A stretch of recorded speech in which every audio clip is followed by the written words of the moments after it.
மச்சான் எனக்கு கல்யாணம் ஆயிடுச்சுடா. டேய் நீ லவ் கூட பண்ணலடா, எப்படியா கல்யாணம் பண்ண? மச்சான் எனக்கு பிடிச்சிருந்து சரி கல்யாணம் பண்ணிட்டேன். எங்க இருக்கிற? வீட்டா இருந்தா இருங்க, வா சரி, வா. வரேன் இரு. மச்சான் வெங்கி கல்யாணம் பண்ணினாடா, சீக்கிரமா வா, ஏரியா வந்து வா, சீக்கிரமா வா. மச்சான் வந்துட்டேன், வா வா வா. மச்சான் சூப்பரா, கங்க்ராச்சுலேஷன், ஹாப்பி மேரேஜ் லைஃப்டா. வேற லெவல் பொண்ணுங்கடா.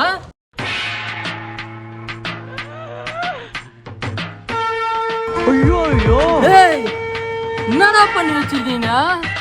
ஒருத்தா நீங்க ரெண்டு பேரும் ஒன்னா சுத்தம் போதே தெரியும்டா, இப்படி எதனா ஒண்ணு பண்ணுவீங்கன்னு. டேய் இது பண்ணது சரிடா, இதுக்கப்புறமா எதுவுமே பண்ண முடியாதுடா உங்களால. ஐயோ இது பாரு கார்த்தி, எங்க ரிலேஷன்ஷிப் பத்தி எல்லாம் பேசக்கூடாது, ஓகேவா? டேய் ரிலேஷன்ஷிப்பே உனக்கு வாயில வரல, உனக்கு ஒரு ஷிப் கேக்குது ஏத்துக்கு. 2024 ஸ்டார்டிங்ல ஒரு நல்ல முடிவு எடுத்திருக்கீங்க. சூப்பரா, கங்க்ராச்சுலேஷன்டா. Thank you bro. சூப்பரா, தேங்க்யூ. ஐக்கியல சீக்கிரமா வா, நம்மளும் கல்யாணம் பண்ணிக்கினே கப்புள் வாஷ் பண்ணுவோம். இவங்க ரெண்டு பேரும் கல்யாணம் பண்ணினாங்க.